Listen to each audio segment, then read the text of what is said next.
प्यारे साथियों नमस्कार। आप सभी का स्वागत है टी स्टेट एग्जाम में। मैं आपका अपना साथी रवि आप सभी का हार्दिक स्वागत करता हूं।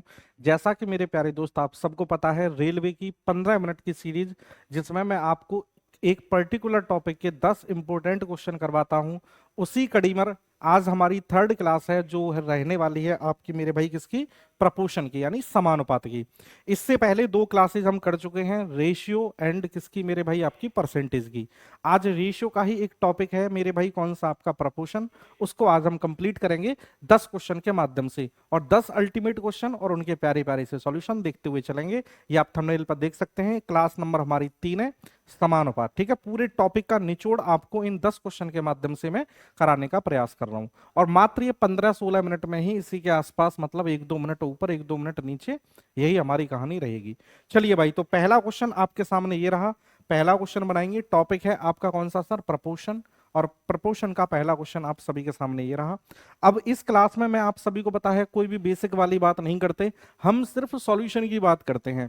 थर्ड प्रपोर्शन आपको जब भी निकालना हो, बस मैं हल्का हल्का बताता चलूंगा कि जब भी आपको थर्ड प्रपोर्शन निकालना हो तो आप हमेशा बी स्क्वायर अपॉन ए करेंगे, यानी दूसरी वाली वैल्यू बी और ये है आपका ए। तो 9 का स्क्वायर सर कितना होता है, 81, ठीक है ना।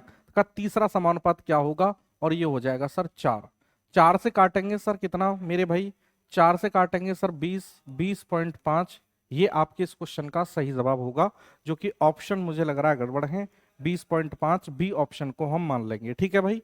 20.5 भाई, 4 पंजे कितना, 4 से काटेंगे 20, 10 बचा ना, 20.25 होगा, सॉरी। 4 दूनी 8, कितना बचा, 1 0, 4 दूनी 8, 2 4 पंजे 20, 20.25 होगा आपके इस क्वेश्चन का आंसर। 4 और 9 का थर्ड प्रपोर्शन आपसे पूछा है, तो ये थर्ड प्रपोर्शन जो बनता है मेरे भाई, ये कैसे बनता है, तो ये ए और बी की वैल्यू है, यानी 4 और 9। तीसरा समानुपात पूछा है, तो मेरे भाई यही आपका उठ के यहाँ पे रिपीट हो जाता है, और इसकी वैल्यू फिर आपको बतानी होती है। आपने पढ़ा होगा बाहर बाहर का मल्टीप्लाई होगा, अंदर अंदर का मल्टीप्लाई होगा, थोड़ा सा ऑप्शन में दिक्कत है, तो इस क्वेश्चन का आप ई ऑप्शन बना लें। सही आंसर क्या होगा सर, 20.25, ठीक है। ये आपके इस क्वेश्चन का सही जवाब हो जाएगा। ये कहां पर पूछा गया है, एनटीपीसी में पूछा गया क्वेश्चन है, 5/4/2021 को मॉर्निंग की शिफ्ट में। अगला क्वेश्चन मेरे भाई बनाते हैं।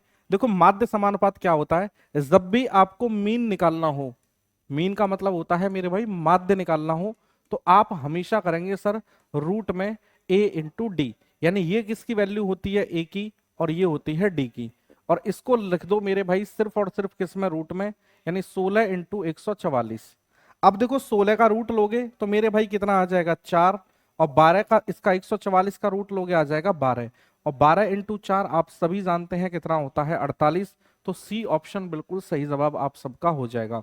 तो सेकंड क्वेश्चन का answer option number C, group D में आपसे पूछा गया मेरे प्यारे क्वेश्चन है ये।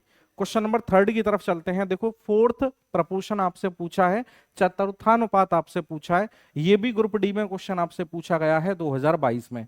अब ये क्या है सर, ए, ये क्या है बी, ये क्या है सी, चतुर्थानुपात यानी डी का मान आपसे पूछा है।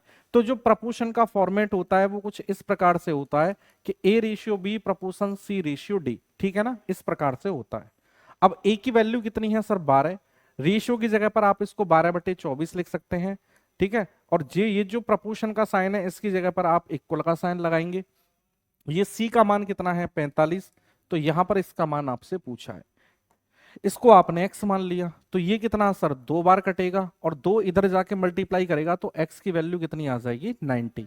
या फिर आप इसको ऐसे बना सकते हैं, कैसे, कि सर a रेशियो b कितना दिया है, 12/24 दिया है, प्रपोर्शन 45 रेशियो इस वाली वैल्यू को क्वेश्चन ने पूछा है। तो प्रपोर्शन का मतलब क्या होता है, यानी अनुपात है, समान है जिनका अनुपात, यानी रेशियो आपका कैसा होना चाहिए, सेम बनना चाहिए, एक जैसा। आप इस वाले रेशियो को देखेंगे तो यहां पर 1 और 2 का है, तो मेरे दोस्त इधर भी 1 और 2 का ही रेशियो बनना चाहिए। 1 यूनिट का मान अगर 45 है तो 2 यूनिट का मान कितना आएगा, आप कहेंगे सर 90। आप इस वाले तरीके से भी इस क्वेश्चन को उड़ा सकते हैं। तो आंसर इज ऑप्शन ए। दो तरीके मैंने आपको बता दिए, दोनों सेम ही है। चलिए क्वेश्चन नंबर थर्ड की बात करेंगे। ये कह रहा है 6, 18, 39 समानुपात में है, तो x का मान बताओ। इस प्रकार से क्वेश्चन होगा ये कुछ, ठीक है ना, द वैल्यू ऑफ x। समझ में आ गया। ये भी मेरे भाई ग्रुप डी में क्वेश्चन आपसे पूछा गया है। अब देखो ये कह रहा है क्वेश्चन कि 6, 18 प्रपोशन 39, और यहां पर क्या होगा, इसको x मान लिया आपने।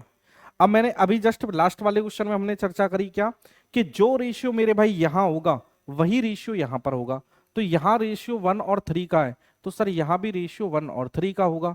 ठीक है, तो 1 यूनिट की वैल्यू कितनी है, 39, तो 3 यूनिट की वैल्यू क्या होगी, तो इसका भी 39 गुना, यानी कितना आ जाएगा 117। 117 किधर दिया है, ए ऑप्शन में आपको दिया है। तो मेरे भाई ए ऑप्शन बिल्कुल सही जवाब आप सभी का हो जाएगा। बोलिए भाई, क्लियर है, सभी को समझ में आ रहा है? ठीक है, ये पूरे 20 टॉपिक मैं आपको करवाऊंगा, जहां पर उनके टॉप 10 क्वेश्चन जो एग्जाम में आपके आए हुए हैं, उन सभी को मैं बकायदा डेट के साथ में भी मेंशन करते हुए चल रहा हूं। देखो ये अच्छा क्वेश्चन है। अब देखो यहां पर भी क्या पूछा है, थर्ड प्रपोर्शन आपसे पूछा है। तो अभी जस्ट हमने पहला क्वेश्चन किया था, तो सर थर्ड कैसे निकालते हैं, तो थर्ड प्रपोर्शन आप निकालेंगे मेरे भाई कैसे, कि बी स्क्वायर अपॉन ए करके, यानी दूसरी वाली वैल्यू का स्क्वायर करो और पहली वाली वैल्यू से डिवाइड कर दो। तो ए प्लस बी का देखो ये क्या है, स्क्वायर है। ठीक है, अब ये तो वैल्यू दी है, यानी ये पूरा मान है बी का, और इसका भी स्क्वायर करोगे तो यानी इसका भी स्क्वायर हो जाएगा। और डिवाइड किससे करना है आपको, ए प्लस बी से डिवाइड करना है। तो भाई ये थर्ड के इक्वल होगा या नहीं होगा, आपने कहा हाँ सर। तो ए प्लस बी, और ये मेरे भाई क्या हो जाएगा सर, 2 दूनी 4, और डिवाइड करेंगे आप ए प्लस बी से। ए प्लस बी ऊपर जाएगा तो माइनस का हो जाएगा, बेस कैसे हैं इनके समान, तो घातें क्या हो जाएंगी, इनकी पावर घट जाएंगी। या फिर आप जानते हैं ना, ए प्लस बी ऐसे ऐसे करके मल्टीप्लाई में 4 बार होगा, तो ये एक बार को काट देगा, तो मेरे भाई बचेगा क्या, ए प्लस बी का क्यू। ए प्लस बी का क्यू, यानी कि ए ऑप्शन इस क्वेश्चन का बिल्कुल सही जवाब आपका हो जाएगा। भाई क्लियर है आप सभी को, बताएंगे मेरे प्यारे। क्वेश्चन नंबर 6 का आंसर करते हैं। ये अच्छा क्वेश्चन है, और ऐसे क्वेश्चन आपके एग्जाम में आते हैं, तो इस क्वेश्चन को आप इंपोर्टेंट की कैटेगरी में रख के चलिएगा। अभी तक जितने भी हमने ये क्वेश्चन किए हैं, सभी क्वेश्चन आपके एग्जाम में आए हैं, लेकिन ये इंपोर्टेंट ज्यादा है। ये कह रहा है, देखो पता है ये क्यों इंपोर्टेंट है, क्योंकि यहां पर दो क्वेश्चनों को मिक्स कर करके एक क्वेश्चन आपसे पूछा है। ये कह रहा है 20 और 50 का तृतीय अनुपाती बताओ। तो देखो थर्ड हम कैसे निकालते हैं, अभी हमने बताया कि बी स्क्वायर अपॉन ए कर दें, यानी कि 50 का स्क्वायर कितना 2500, और 2500 को मेरे भाई भाग करना है 20 से, तो कितनी बार होगा सर, ये होगा 125। और मीन कैसे निकालते हैं, तो मीन के लिए मैंने क्या बताया था, रूट में a मल्टीप्लाई डी, यानी पहला और चौथा। तो रूट में मेरे भाई कितना आ जाएगा, ये 9 × 16, और 9 × 16 का मतलब होता है सर 3 बाहर आ जाएगा, 4 बाहर आ जाएगा, यानी ये हो जाएगा 12। ठीक है, ये हो जाएगा 12। तो मेरे भाई अब ये कह रहा है ना, इनका भी रेशियो बताना है आपको, रेशियो। तो रेशियो कैसे बताएंगे सर, थर्ड प्रपोर्शन कितना आया 125, मीन प्रपोर्शन आया आपका 12, तो आपके क्वेश्चन का सही जवाब कौन सा हो जाएगा, डी ऑप्शन 125:12। बोलो क्लियर है। ये भी मेरे प्यारे आपसे ग्रुप डी में पूछा गया क्वेश्चन है, आफ्टरनून की शिफ्ट में आपसे 2022 में पूछा गया क्वेश्चन है। अगला प्रश्न बनाओ। ये भी ग्रुप डी में आपसे क्वेश्चन पूछा गया है आफ्टरनून की शिफ्ट में, 24 अगस्त को आपके एग्जाम में। ये कह रहा है x बराबर 3 है, तो इसका चतुर्थानुपात बताओ। क्वेश्चन बड़ा आसान है, x की वैल्यू को 3 रखना है, तो सर यहाँ पे 3 हो जाएगा। ये सर कितना हो जाएगा, देखो 7 या 21 हो जाएगा सर। ये हो जाएगा 3 और 5 8, और ये होगा x + 6 का चतुर्थानुपात बताओ। यानी ये क्या है मेरे भाई, x + 7x। अच्छा ये एक है पूरा, ये क्या है x, देखो ऐसे है ये x + 7x, ये पहला, ये x + 5 ये दूसरा है, ठीक है ना, ये दूसरा है, और तीसरा कितना है सर x + 6, और आपको मेरे दोस्त ये चौथा बताना है। तो यहाँ पर ये प्रपोर्शन हो जाएगा, यहाँ पर इसकी वैल्यू को आपको बताना है, यानी इसको आप y मान लो, क्योंकि x तो ऑलरेडी गिवन है।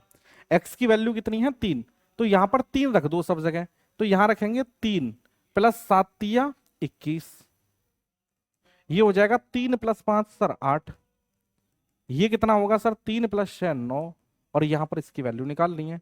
तो ये कितना हो गया सर 24, और ये कितना है 8, यानी कितने का रेशियो है इनमें 3 और 1 का। तो यहां पर भी सर जो रेशियो होगा 3 1 का होगा। 3 की वैल्यू 9 है, तो इस 1 की वैल्यू क्या होगी सर 3 ही हो जाएगी, और 3 कहां पर दिया है आपको, डी ऑप्शन में दिया है। ठीक है, तो डी ऑप्शन में दिया है, तो क्वेश्चन नंबर 7 का जो सही जवाब होगा वो डी ऑप्शन हो जाएगा मेरे भाई, क्योंकि जो रेशियो इधर बन रहा है वही रेशियो इधर भी बनना चाहिए, तब ही वो प्रपोर्शन कहलाया जाएगा। ठीक है भाई, तो साथ को नंबर 9 देखते हैं। देखो ये वाले क्वेश्चन जो है ये ऑप्शन से जल्दी हो जाते हैं, तो इस प्रकार के क्वेश्चन को आप हमेशा ऑप्शन से ही करेंगे। ठीक है, 4 10 12 24। अब ये कह रहा है 4 10 12 और 24 में कौन सी संख्या जोड़ी जानी चाहिए। ठीक है ना, इनमें क्या जोड़ा जाए कि जिससे परिणामी संख्या आपकी मेरे भाई प्रपोर्शन में आ जाए, यानी जो रेशियो इन दोनों का बने वही रेशियो इन दोनों का बनना चाहिए। तो कौन सी संख्या जोड़ी जानी चाहिए, ये ऑप्शन, इसके लिए आपको जो बेस्ट तरीका है वो क्या है, वो बेस्ट तरीका है मेरे भाई क्या, आपका ऑप्शन को लेके पिक करना है आपको। ठीक है ना, ऑप्शन को लेके इसका आंसर करना है। अब देखो 4, पहला ऑप्शन पिक किया भाई, 4 में 9 जोड़ोगे 13, और 10 में 9 जोड़ोगे ये हो जाएगा 19, 12 में 9 जोड़ोगे 21। क्या 13 और 21 का कोई कॉम्बिनेशन दिखाई दे रहा है, नहीं, तो 9 तो खत्म हो गया, इसको चेक ही मत करो। 4 में 3 जोड़ोगे 7, ये 10, ये सर 12 में 3 जोड़ोगे 15, क्या 7 और 15 का कोई कॉम्बिनेशन है, नहीं, खत्म, ये ऑप्शन भी खत्म। 6 को जोड़ो, यहां हो गया 10, यहां हो गया 16, 12 में 6 जोड़ोगे सर 18, और यहां पे हो जाएगा 30, यहां से कुछ कॉमन है, देखो 10 में सर 5 आता है, इसका कोई कॉम्बिनेशन नहीं है, तो ये भी खत्म। अब तो एक ही ऑप्शन बचा, क्योंकि यहाँ 8 और यहाँ 14, 4 जोड़ने पर, यहां पर जोड़ोगे सर 16 और ये हो जाएगा 28। अब देखो 8 और 14, अगर आप इसको 2 से ही काट के देखें ना, तो 2 अट्ठे 16 और 2 से काटेंगे 8 14। अभी इसको और कर लो, और कर लो, मतलब आपको दिख गया, तो कौन सा है, डी ऑप्शन। तो इस प्रकार के क्वेश्चन के लिए क्वेश्चन नंबर 9 का सही जवाब क्या है सर, डी, यानी 4 जोड़ने पर आपकी ये नंबर कैसे आ जाएंगे सर, प्रपोर्शन में। ठीक है, कोई एक्स वैक्स मान के नहीं करना। अगला क्वेश्चन और लास्ट क्वेश्चन आपका क्वेश्चन नंबर 10, बताओ भाई, इस पर थोड़ा सा एफर्ट लगाना पड़ेगा कि x प्लस 7 और x माइनस 2 के बीच मध्य समानुपात के, ठीक है ना, मध्य समानुपाती ज्ञात करें। ठीक है ना, इनका मध्य समानुपात आपको बताना है, कैसे बताएंगे। देखो यहां पर ये 4 नंबर आपको दे रखे हैं, में जोड़ा जाता है x को, यानी ये कितना है सर 2/3, ये कितना है सर 30/35। अब इसमें x जोड़ दिया, इसमें भी आपने x जोड़ दिया, इन सब में आपको x जोड़ना पड़ेगा, तो ये कैसे हो जाते हैं, समानुपाती हो जाते हैं। तो इस x की वैल्यू आपको निकालनी पड़ेगी। कैसे निकालेंगे सर, इस 2 का मल्टीप्लाई करेंगे, 35 दूनी 70, प्लस ये कितना 2x, प्लस मेरे भाई आपका अब x का करेंगे तो 35x प्लस एक्स स्क्वायर, ये किसके बराबर है, 30 या 90 प्लस 30x, थोड़ा छोटा लिखते हैं भाई, ये कितना सर 35 दूनी 70 plus 2x plus 35x plus x square, ये किसके बराबर होगा, 30 या 90 प्लस 30x। ठीक है, अब इसका करेंगे plus 3x plus x square, तो एक्स स्क्वायर से एक्स स्क्वायर खत्म। अब आप देखो मेरे भाई ये कितना है सर 70, 35 और 2 सर 37x बराबर कितना सर, ये 90 प्लस आपका मेरे भाई 33x हो गया। अब इनको एक साइड पे ले जाओ, इसको आप इधर लाओगे तो ये बचेगा सर 4x, इसको आप इधर लाओगे तो ये बचेगा 20। तो x की वैल्यू कितनी आ गई सर 5, x की वैल्यू कितनी आ गई मेरे दोस्त 5 आ गई, x की वैल्यू 5। अब यहां पर रख दो, तो 5 और 7 सर ये क्या हो गया 12, और 5 में से 2 घटाओगे ये हो गया 3। अब 12 और 3 का आपको जैसे यहां पर दिया है 12 और 3 का आपको मीन प्रपोर्शन निकालना है। तो मैंने क्या बताया था अभी कि रूट में a मल्टीप्लाई डी आपको करना है, यानी रूट में 12 इंटू 3, और 12 इंटू 3 का मतलब क्या होता है मेरे दोस्त 6। तो आपके इस क्वेश्चन का जो सही जवाब है वो क्या हो जाएगा, सी ऑप्शन बिल्कुल सही जवाब आपका हो जाएगा। तो ये थे मेरे भाई टॉप 10 क्वेश्चन। उम्मीद करता हूं आप सभी को ये सीरीज अच्छी लगेगी। और इसमें हम क्या कर रहे हैं मेरे भाई, इसमें आपके हम पूरे टॉपिक आपके कवर कर रहे हैं। ठीक है, 20, ठीक है 20 प्लस टॉपिक आपके रहेंगे, जहां पर मैं आपको 20 प्लस टॉपिक रहेंगे और 10 क्वेश्चन आपके रहेंगे हर टॉपिक से, हर टॉपिक से। तो आप इस क्लास को मेरे भाई बिल्कुल भी मिस मत कीजिएगा, आपको बहुत मजा आएगा। चलिए थैंक यू आप सभी का क्लास में आने के लिए, और ऐसे ही मजेदार कंसेप्ट और मजेदार चीजों को सीखने के लिए आप हमारे चैनल को जरूर सब्सक्राइब। थैंक यू आप सभी को।